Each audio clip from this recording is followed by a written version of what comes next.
Cuando tenemos intervalos de confianza y tenemos su estimación, nosotros lo que estamos haciendo es precisamente ver la valoración que tenemos entre los dos puntos con los cuales está dividida la distribución normal. Perdón. Cuando tenemos, por ejemplo, este tipo de problema, en donde en una muestra, para empezar, pues tenemos que resaltar aquí la condición de lo que es nuestra muestra en este sentido. Dice, tenemos 40 restaurantes, ¿no? O sea, digo, no podemos tener todos los restaurantes de México. Vamos a hacer una muestra en 40. Por ejemplo, es más, no nos vamos más lejos, en Acapulco. O sea, no puedo yo tener una muestra, digo, no puedo tener yo estudios, análisis sobre todo los restaurantes grandes y pequeños, sobre todo pequeños, imagínense, nunca voy a acabar en Acapulco, ¿no? Con la cadena de restaurantes o en cualquier otra playa que ustedes quieran ir, van a encontrar cientos de restaurantes, ¿no? Entonces, bueno, vamos a hacer una muestra, 40 de ellos, para inferir datos a partir de ahí. Entonces, dice, la venta diaria que se tiene en este tipo de restaurantes es de 38,000 pesos con una desviación estándar de 4,500 pesos. O sea, ¿cuál es la media estimada de ventas? Cuando estoy hablando de media estimada, ¿a qué estoy haciendo yo referencia, Luis? Cuando yo hablo de que calcule la media estimada, Luis Cabrera, ¿qué es lo que tengo yo qué es lo que estoy pidiendo? ¿Qué significa el término media estimada? Porque aquí me pide la media estimada de las ventas. Sí, sí le escucho, profe, permítame.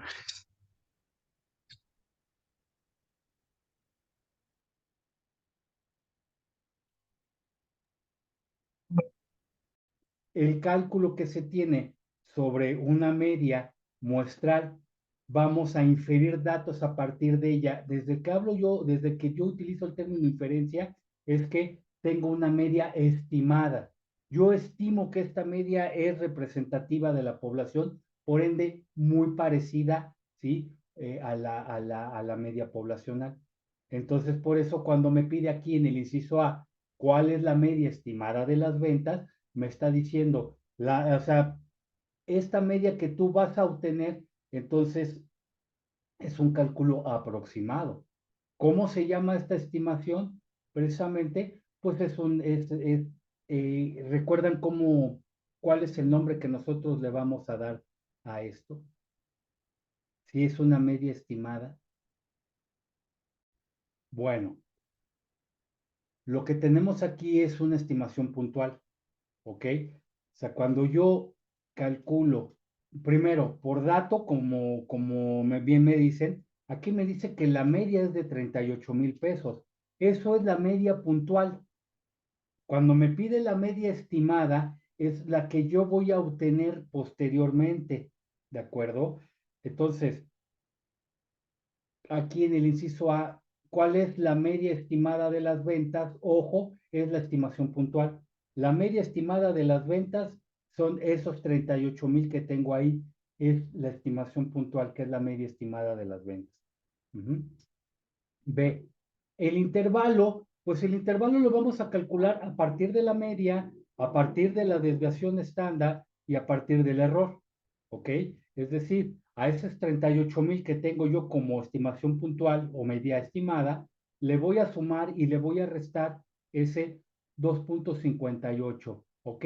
¿De dónde corresponde de dónde proviene el 2,58? De nuestro intervalo de confianza, perdón, de nuestro estimador Z, de nuestro estimador Z, el cual, bueno, lo vemos por tablas, ¿ok? Al 99%, la tabla nos da 2,58. Si ustedes se van por tabla y buscan al 99%, es decir, dependiendo de la tabla, dividen 0,99 entre 2, y ahí les va a dar entonces, buscan ese resultado por tabla y les va a dar la coordenada 2,58, ¿ok? Lo van a dividir entre el error estándar, que es la desviación estándar 4,500 entre la raíz cuadrada de 40, ¿ok?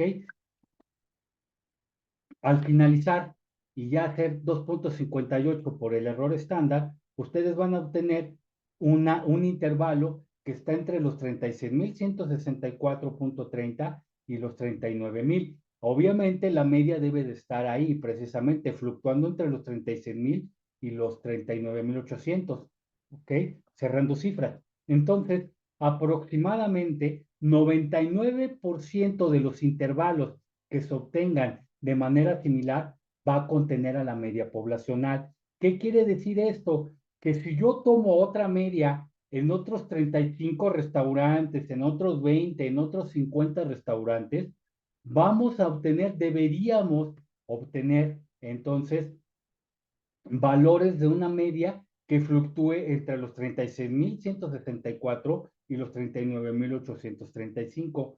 Yo estaría 99% seguro de que cada vez que yo agarre una población, vamos a suponer, de 35 restaurantes, la media que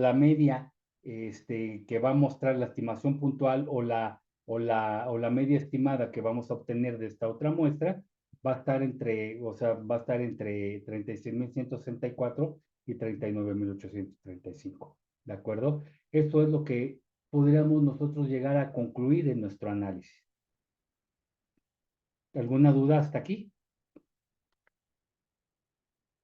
Bien, vamos a pasar a, dentro de esto mismo, vamos a pasar a otro supuesto que tenemos aquí, que es el caso con una varianza desconocida y tenemos una muestra pequeña. Vamos a empezar los supuestos entonces de el valor de la distribución T. Bien,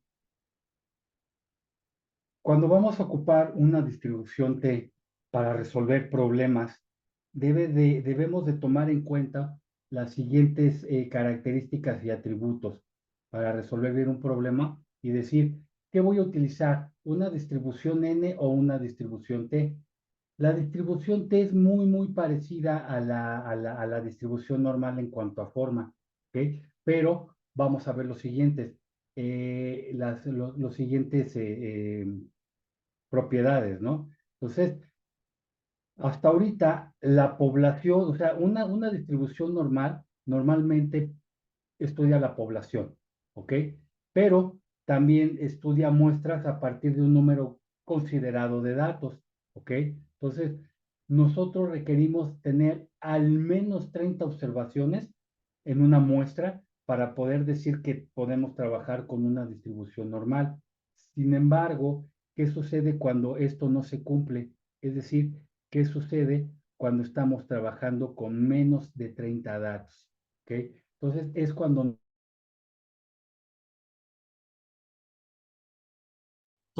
vamos a tener que utilizar. Perdón, ¿me están escuchando? Porque me dice aquí que tengo un problema con mi micrófono. ¿Ustedes sí me escuchan? Se le iba tantito el audio por momentos. Sí, yo pensé que era mi internet y creo que es el suyo, profe. Se escucha muy mal. A ver, ¿se escucha ahí mejor? ¿O se escucha? Déjenme. Cuando nosotros tenemos menos de 30 elementos que tenemos para realizar análisis estadístico, vamos a utilizar la distribución T. Entonces, nosotros podemos pensar que la población también se distribuye de forma normal o bien muy cercana a la normal. Entonces, si por alguna duda como investigador yo dijera, bueno, no estoy muy seguro de utilizar la distribución normal, lo recomendable es utilizar la distribución T, ¿ok? Entonces, bajo ese supuesto, también los problemas me van a decir, aparte de que debe de ser menor a 30 datos, también S, o sea, la desviación estándar poblacional o la varianza, son desconocidas. Entonces, si tampoco el problema me dice, ¿sabes qué? Me da una varianza conocida, entonces yo tengo que utilizar la varianza muestral como estimador puntual. O sea, recuerden, si yo no tengo media varianza o desviación estándar de una distribución normal, voy a asumir que la media muestral, la varianza muestral o la desviación estándar muestral son los elementos más representativos de la población. Entonces digo, este estimador puntual es el que voy a utilizar en lugar de los estimadores poblacionales, o los parámetros poblacionales, es decir, ¿por qué? Pues porque no los tengo, el problema no me los da, ¿ok? Entonces voy a utilizar en su lugar los de la muestra. Entonces, lo que tenemos que hacer es sustituir a la distribución t-student por la distribución normal. Aquí podemos ver precisamente cómo es muy parecida a esa distribución t. Aquí estamos viendo en la fórmula cómo tenemos la media y la media muestral, el parámetro, vamos a poner el estimador muestral menos el parámetro poblacional entre la varianza poblacional entre la raíz cuadrada de n, y en caso de que no tenga yo la desviación estándar poblacional, pues en su lugar voy a utilizar la desviación estándar muestral como el mejor estimador puntual, como lo tengo aquí implicado en la fórmula. ¿De acuerdo? Entonces, aquí seguimos Profesor, con los supuestos. Mande. perdóneme, es que le digo que no sé si es mi internet. Bien. Entonces, aquí vamos a continuar entonces con lo que es esta distribución, ¿no? Repito, con la distribución normal nosotros podemos asumir que conocemos o tenemos datos de la varianza, de la desviación estándar, de la media, pero cuando no tengo esos datos, ojo, no le hace que yo tuviera 100 datos, 1000 normalmente, pero cuando yo desconozco desviación estándar y media, tengo que utilizar t. Porque yo ahorita les había dicho, bueno, si tú tienes menos de 30 datos, utilízate, pero también hay otras cuestiones y condiciones. Si yo no tengo la varianza y la desviación estándar, entonces también puedo utilizar la desviación, la distribución t como un buen acercamiento hacia la normal. Entonces, continuando con esto, yo quiero saber qué diferencias hay entre la desviación estándar poblacional con ese parámetro y también en diferencia contra el estimador muestral de la misma desviación estándar. O sea, ¿qué discrepancias hay entre la muestra y la población cuando se calcula con muestras muy pequeñas? Entonces, la distribución t, como pueden ver aquí, es muy aproximada a la distribución normal. Con aproximada quiero decir que son similares, son muy parecidas en características y propiedades físicas. Entonces, está un poco más aplanada la distribución t.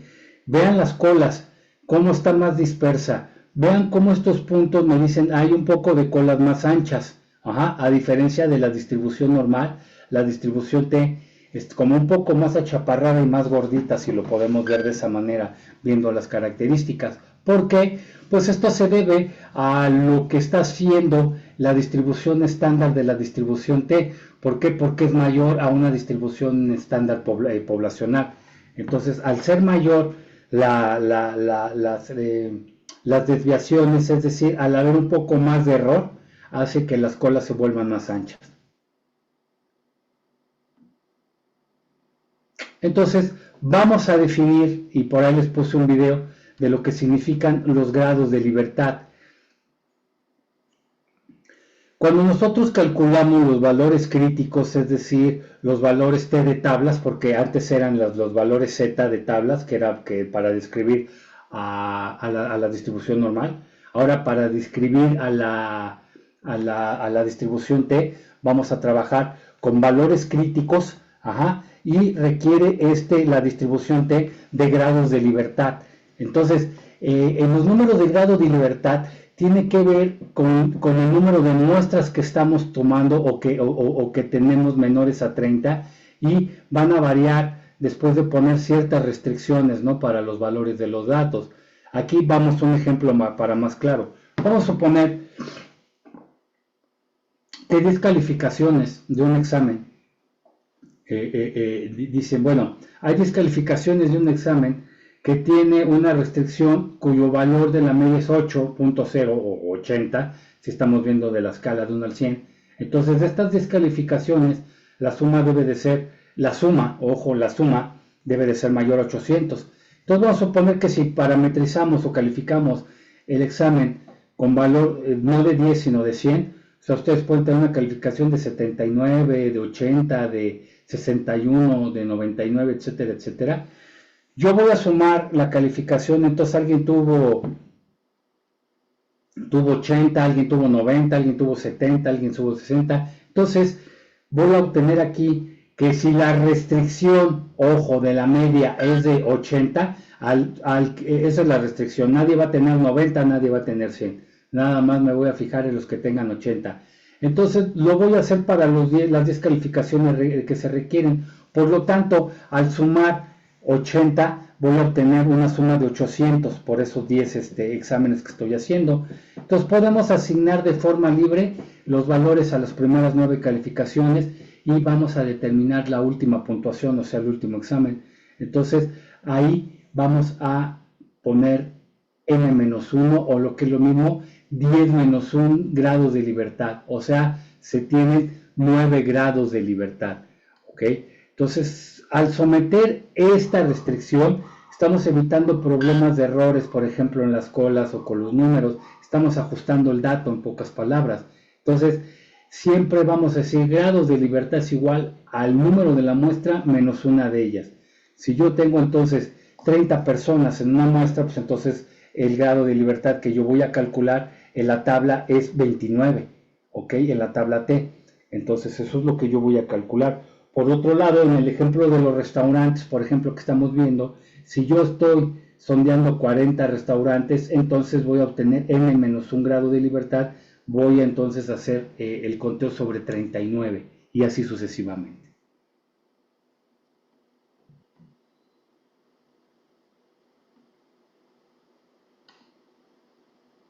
Características de esta distribución que tengo aquí. La primera es que el supuesto que tiene la distribución T es que la población objetivo a la cual yo estoy recurriendo, a la cual yo voy a estudiar, es normal, o sea, muy parecida a la población o muy parecida, o sea, casi normal, ¿ok? Entonces, la distribución T, al igual que la distribución Z, es continua. Estamos ya viendo la familia de las distribuciones continuas. Ya tenemos la normal, ahora lo estamos viendo por la distribución T. Entonces, al igual que la distribución normal, es simétrica y en forma de campana, aunque ya quedamos que un poquito más chaparrita y más gordita. Número 3. No solo hay una distribución T, sino una familia de distribuciones. Pues claro, cada vez que cambie la media y la desviación estándar, se tiene una distribución diferente. Entonces, todas las distribuciones T tienen una media 0, pero su desviación estándar va a variar en función del tamaño de la muestra n. Entonces partimos de la media 0, pero la dispersión de ahí depende precisamente del tamaño de la muestra.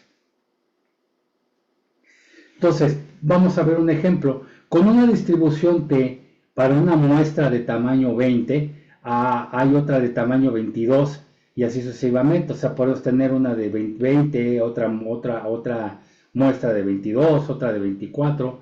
Ok, como sea, la desviación estándar de una distribución T para 5 observaciones debe de ser mayor que la distribución T para 20 observaciones. Ojo, repito, ¿qué pasa si eso no se diera? La desviación estándar de una distribución T para 5 observaciones es mayor que la distribución T para 20 observaciones. Ojo, ¿vale? Al ser la distribución T más extendida, quiere decir entonces que se va a ir aplanando en el centro, de la distribución. Ya vimos que con respecto a la media se va chaparrando un poco en cuanto a su altura, ¿no? Entonces, si aumenta la muestra, la distribución T se va a aproximar a la distribución normal, ¿okay? Entonces,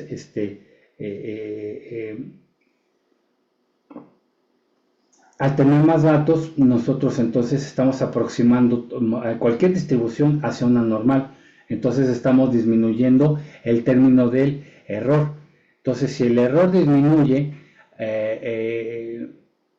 al usar la varianza, por ejemplo, poblacional, en lugar de la varianza muestral, cuando las muestras son demasiado grandes, pues entonces vamos a estarnos aproximando a una distribución de qué tipo, pues normal. ¿Ok? ¿Cómo construimos un intervalo de confianza ahora bajo estos supuestos? Primero, debo yo de darme cuenta que se deben de satisfacer dos requisitos. Que tenemos una muestra aleatoria, primero, entonces recuerden, muestra aleatoria simple y una población que sea menor a 30 datos.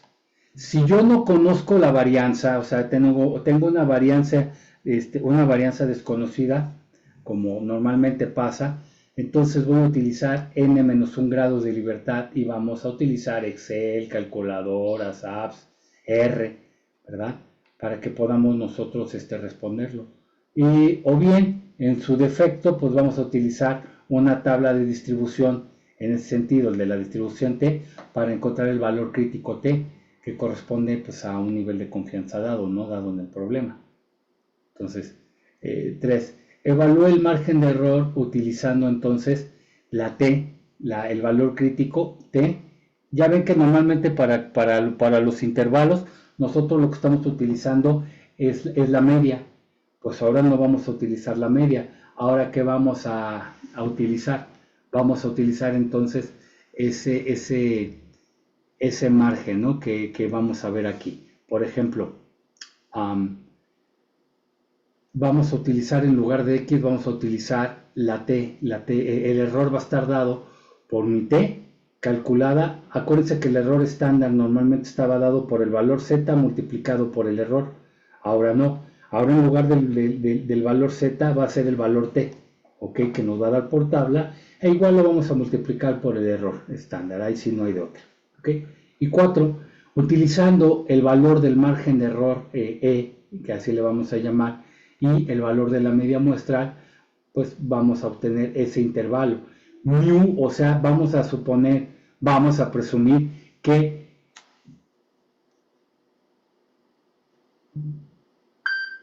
lo que yo tengo aquí es, ¿sabes qué? A ver, permítame.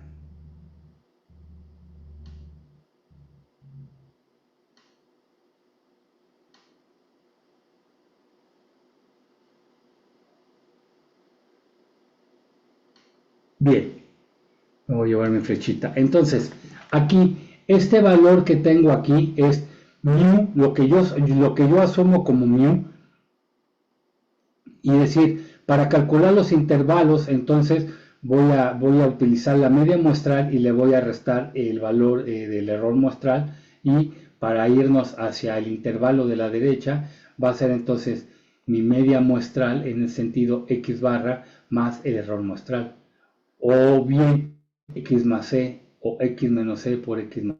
O sea, son las formas en las cuales podemos usar esa media muestral. Y es lo que vamos a estar. Podemos redondear los intervalos de confianza, redondear los límites de los intervalos con el conjunto original de datos. Entonces, bueno, también podemos redondear a fin de cuentas los intervalos de confianza con este número de intervalos de puntos que se están dando, ¿no? Entonces, eso es como nosotros podemos concebirlo.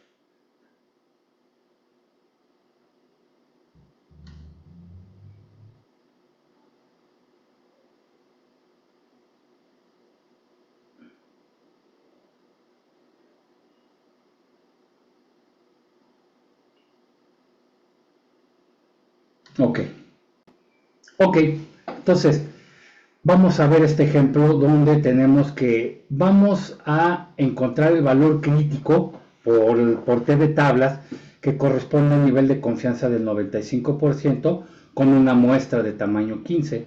Entonces, lo que nosotros vamos a obtener en el sentido, si nosotros nos vamos con la tabla, nosotros vamos a ver los grados de libertad. De hecho, aquí ya lo tenemos, ¿no? O sea, si ustedes se fijan, aquí, si yo tengo una muestra de tamaño 15, los grados de libertad es 15 menos 1, 14. Aquí donde dice grados de libertad, en la primera columna, que es grados de libertad, voy a ver si esto lo puedo hacer un poquito más grande, permítanme.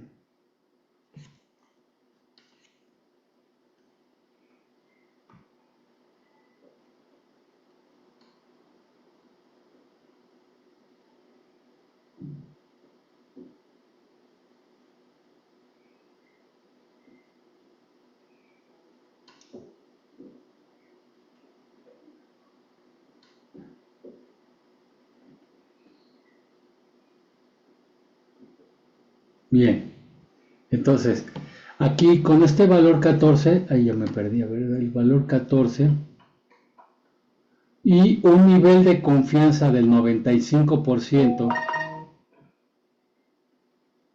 aquí vamos a ver, en la primera columna tenemos los grados de libertad, y aquí empezamos a ver nuestras cifras. Ojo que a diferencia de una distribución normal, aquí nos está dando el punto 0.5, punto 0.1, punto 0.25, punto 0.5 y punto 10.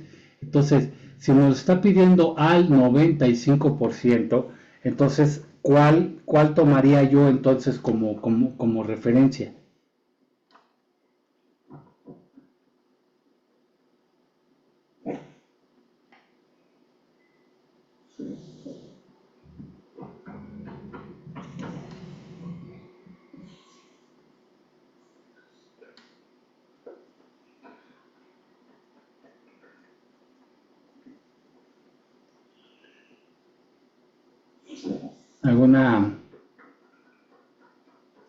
¿Alguna ayuda, que algo que me podrían decir?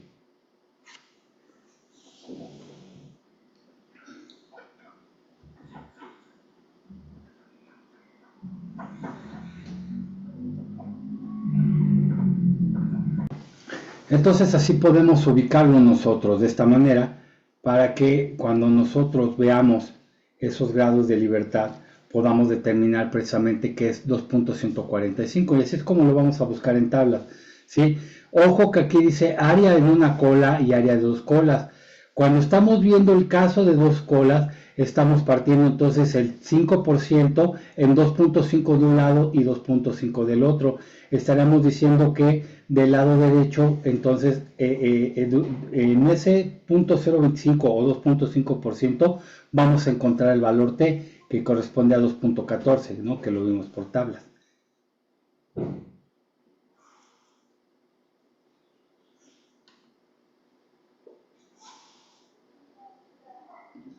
Esta es otra forma en la cual podemos apreciar precisamente en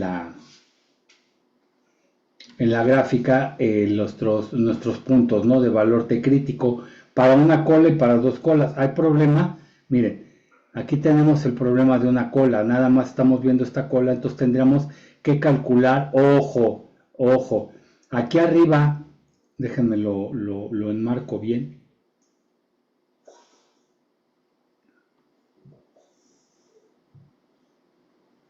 Nos dice área de una cola.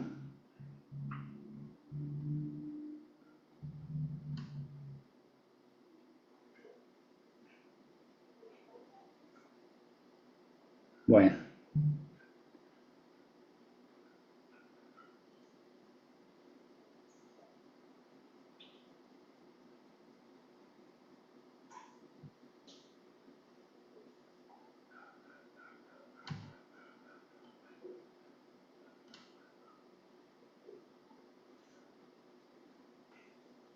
Bueno, aquí podemos comprobar los dos casos cuando estamos viendo el estadístico T y la escala Z. En la parte de arriba vamos a ver cómo cuando yo estoy calculando el 95%, esto equivale al 1.96 en el valor Z, en esta escala Z. El 5% repartido en ambos lados me dice va de menos 1.96 a 1.96. Toda esta área que no está sombreada, ¿sí? Es el área bajo la curva con la cual, bueno, pues uno puede estadísticamente estar seguro o cierto en algunas medidas. Y abajo tenemos la distribución T, donde en lugar de tener 1.96, vean cómo todavía se va más hacia los extremos, cuando las colitas son igual a 0.025, 2.5 o el 5%. Entonces esa es la diferencia entre las dos distribuciones.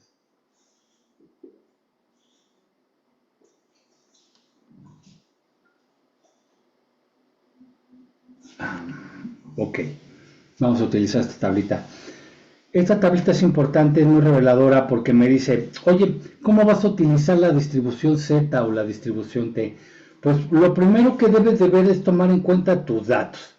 Entonces, cuando tú ves que tus datos cumplen ciertos atributos, ciertas características, entonces tú ya puedes trabajar y decir, ok, perfecto, vamos a ver qué ¿qué significado tiene? ¿Es normal la población? Bueno, pues si es normal, o sea, si yo estoy viendo que ya cumple con los datos y las características, vamos a preguntarnos, ¿conoce su desviación estándar poblacional? Dice, sí, utiliza la distribución Z. No, no conozco su desviación estándar poblacional, pues voy a utilizar la distribución Z. ¿Y es normal la población? No, pues es igual o mayor que 30. Pues sí, no, en este sentido, su marido, perdón, tiene que ver en un caso donde estemos viendo posibles, estoy viendo aquí un estudio donde le preguntan a las esposas si el marido da el gasto, digamos, ¿no? Por decirlo de alguna forma, completo. Entonces, por eso estoy viendo, bueno, ¿qué pasa si no es esa distribución de mujeres encuestadas o esposas encuestadas mayor a 30?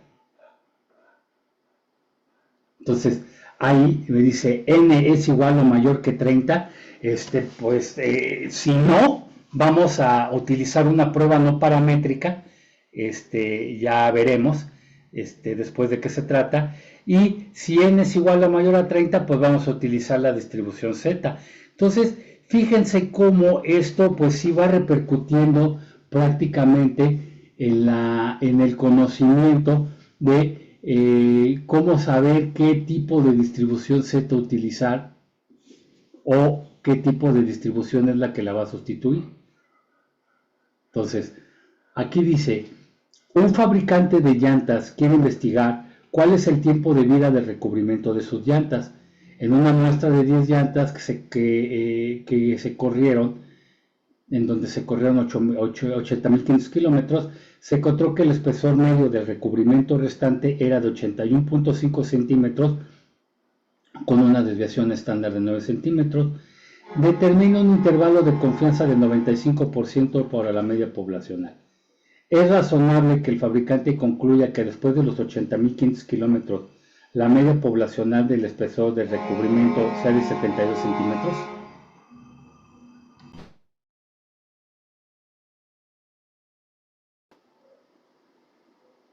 Al tener entonces 9 grados de libertad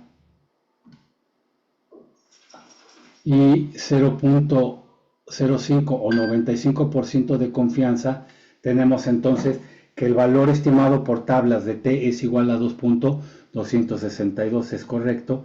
Entonces, podríamos seguir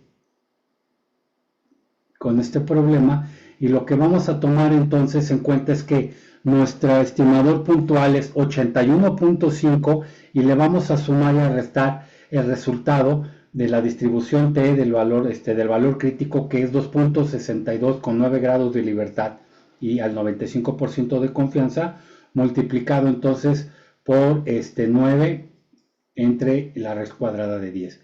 Entonces los resultados deben de dar entre 75 y 88, o si son exactos, entre 75.05 y 87.93. Estos que son los extremos de los intervalos de confianza, ¿ok?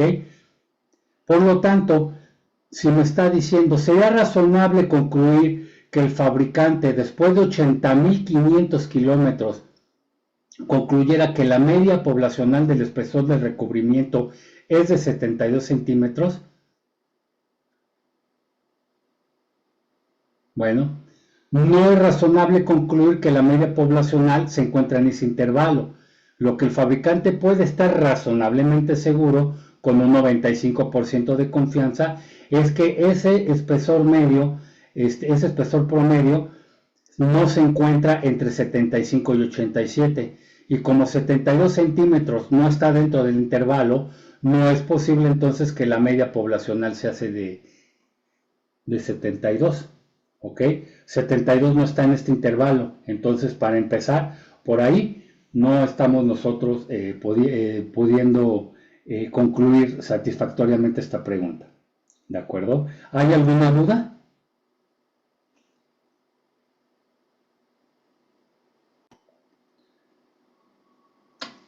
La prueba de hipótesis va a comenzar siempre con un supuesto.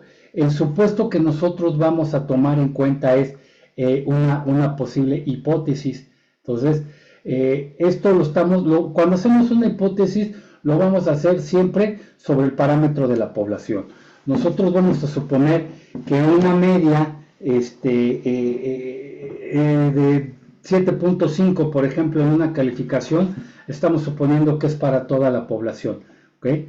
Entonces, ahorita que no he hecho nada, yo, por ejemplo, voy a tomar el examen de 20 alumnos de una primaria que está cerca de aquí, de matemáticas, y yo voy a poner que en esos 20 exámenes que hicieron estos chiquitines, yo voy a decir que el promedio va a ser de 8, ¿ok? Entonces, con eso yo estaría diciendo que toda esa primaria en matemáticas, desde primero hasta sexto año, su calificación promedio en matemáticas es de 8, ¿ok? Entonces, a través de esa muestra, yo estoy suponiendo, ¿ok?, que va a ser entonces 8 el promedio poblacional, ¿ok? Entonces, es lo que estoy haciendo ahorita antes de hacer algo. Entonces, ahora sí, me voy a dar a la tarea de recolectar los datos de esa muestra que estoy tomando, es decir, estos 20 exámenes. Vamos a producir las estadísticas, o sea, le voy a sacar esos 20 exámenes, le voy a sacar la media muestral, y voy a utilizar esta información para decir qué tan probable es que cumplan con ese parámetro poblacional hipotético que dije, que en general en esa primaria, en matemática, todos los exámenes promedios de 8, ¿ok? Entonces, vamos a ver, vamos a suponer cierto valor para que una media de población sea supuesta bajo esta verdad, digamos, ¿no?, que yo estoy tratando de sostener. Ahora, tengo que probar qué tan válido es esa suposición. ¿Cómo lo voy a hacer válido? Pues a través de la recolección de la muestra y determinar si hay una diferencia entre el valor hipotético y el valor real. A la primaria, desde luego que cuando todos hagan un examen de matemáticas, yo voy a pedir los resultados y ya voy a tener la población. Y la puedo contrastar con la muestra que yo tomé para ver qué tan cerca o qué tan lejano andaba yo de esa hipótesis que yo estoy dando. Entonces, vamos a juzgar esa diferencia entre media muestral y media poblacional, ¿ok? Esto siempre y cuando yo conozca la población, porque la mayoría de los casos no la conozco. Ojo. Entonces, suponiendo este primer caso que conozco media poblacional y media muestral, mientras más pequeña sea la diferencia, mayor es la probabilidad de que el valor hipotético para la media sea correcto. Es lógico, ¿no? Mientras mayor sea la diferencia, más pequeña será la probabilidad. O sea, va a haber menor sesgo, menor error.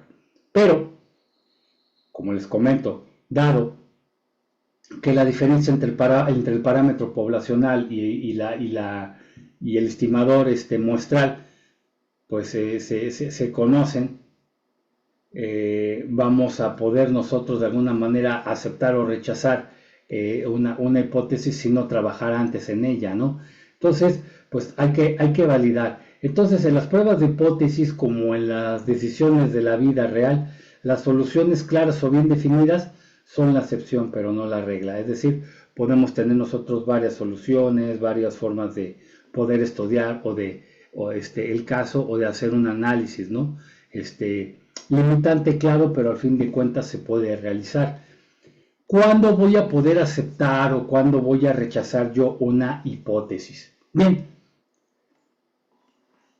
vamos a suponer que administran un centro comercial y entonces están viendo pues cómo están trabajando los empleados y qué tan eficientes son. Entonces, ustedes están suponiendo que al menos el 90% de esos empleados que trabajan ahí son eficaces.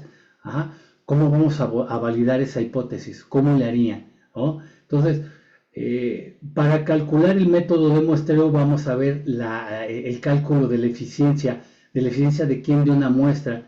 Entonces, si hacemos esto y el estadístico de muestra que estamos nosotros calculando resulta ser del 95%, vamos a aceptar la hipótesis o esa afirmación, que es precisamente lo que es una hipótesis, esa afirmación de un supuesto, la vamos a aceptar.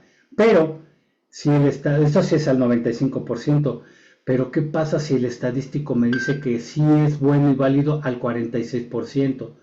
Pues evidentemente no me alcanza y no puedo yo asegurar que sea razonable. Entonces, evidentemente, pues la afirmación es falsa. Entonces, tenemos hipótesis alternativas, ¿sí? O tenemos hipótesis nulas. Y tenemos hipótesis nulas e hipótesis alternativas, ¿de acuerdo? Entonces, aquí vamos a rechazar esa afirmación porque sería falsa. Con ese 46% no me está asegurando nada. Entonces, tendrá que rechazar esa afirmación de que el 90% son eficientes, son empleados eficientes. Entonces, vamos a interpretar estos dos resultados, 95 y 46%, de manera diferente. Uno lo vamos a aceptar, el otro lo vamos a rechazar.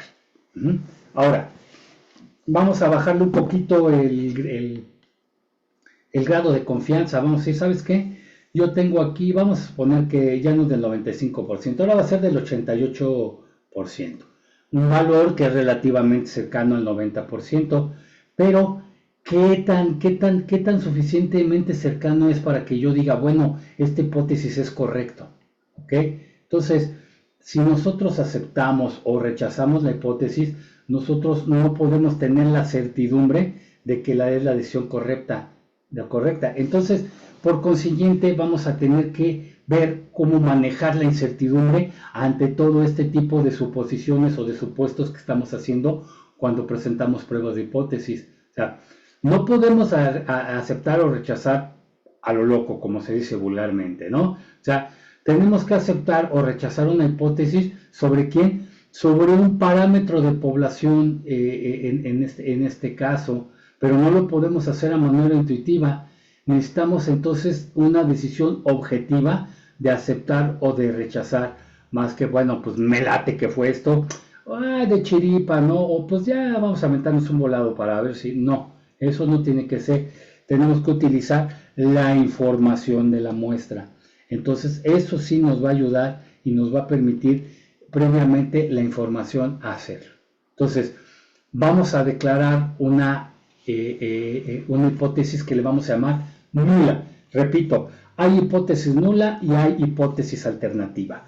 Vamos con una hipótesis nula. Entonces, en una prueba que tengo aquí de hipótesis, vamos a establecer, entonces ya quedamos que es un valor hipotético específico. O sea, entonces, dado un valor existente, bueno, o sea, un número, pues, en este sentido, que yo dé sobre un cierto parámetro o sobre una cierta muestra, vamos a trabajar. Vamos a suponer que deseamos conocer, deseamos probar la hipótesis nula y la vamos a simbolizar por H sub 0. Ajá. Entonces esa H sub 0 me va a decir que es la hipótesis nula, que es con la que empezamos. O sea, vamos a decir que una media es igual a 100. ¿Okay? Entonces lo vamos a poner o lo estamos describiendo como lo tengo yo aquí. Entonces, este valor que tengo aquí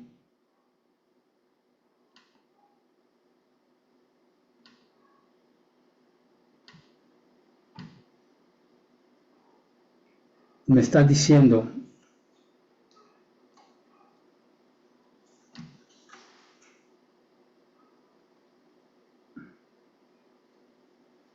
lo siguiente. Mira, aquí está diciendo que la hipótesis nula o H sub 0 me dice que el parámetro μ, o sea, el parámetro poblacional μ, la media de ese parámetro es 500. O sea, estoy suponiendo que conozco toda la población y que μ o su media es igual a 500.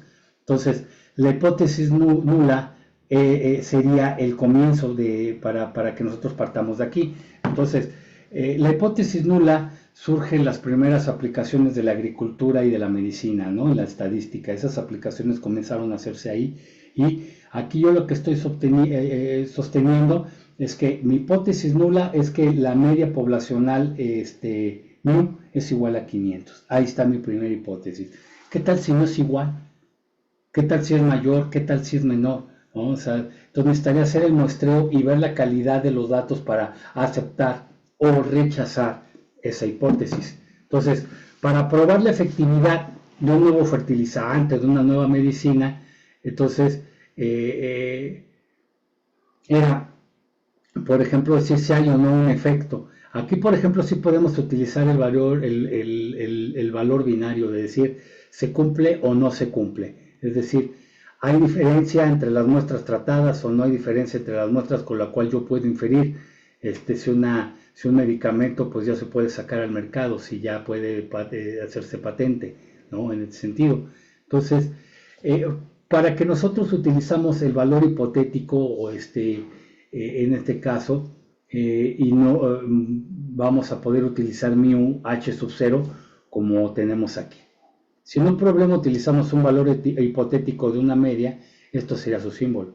O sea, mu sub h sub 0, ¿de acuerdo? Entonces, ¿cómo se lee el valor hipotético de la media de la población?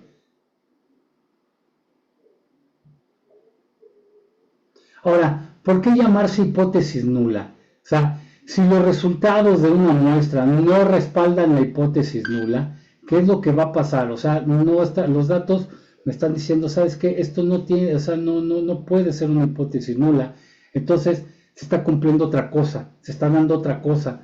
Entonces, vamos a llamarle a esto H sub 1 o hipótesis alternativa, ¿de acuerdo? Entonces, si yo estoy diciendo que la hipótesis nula es la media de la población igual a 200, una hipótesis alternativa me podría estar diciendo tres cosas, ¿sí? La hipótesis alternativa me dice que la media de la población no es igual a 200, ¿ok?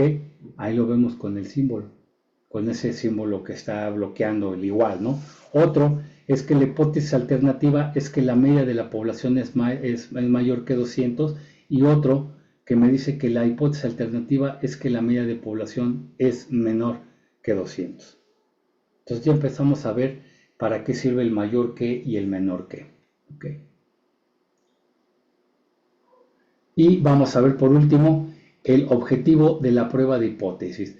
Entonces, el propósito de establecer una prueba de hipótesis no es cuestionar el valor que obtuvimos de un estadístico de muestra, ¿no? O sea, es hacer un juicio respecto a qué diferencia tiene el estadístico y el parámetro. Repito, nosotros no estamos diciendo que no es válido que tomemos, por ejemplo, una media muestral, ¿no? De un número de exámenes, ¿no? Sabes que estos 20 niños tuvieron esta media. Entonces no estamos cuestionando que esté mal esa media. Sabes que estos 20 niños tienen un promedio de 5 y yo había dicho que era de 8, entonces esa muestra no vale, no sirve. No estamos haciendo eso. Lo que estamos diciendo es qué valor, o sea, qué juicio tiene ese estadístico con respecto al parámetro que yo estaba proponiendo. Si entonces hay 3 puntos entonces importantes y valiosos, es lo que en realidad voy a poner a prueba en el método en la hipótesis nula.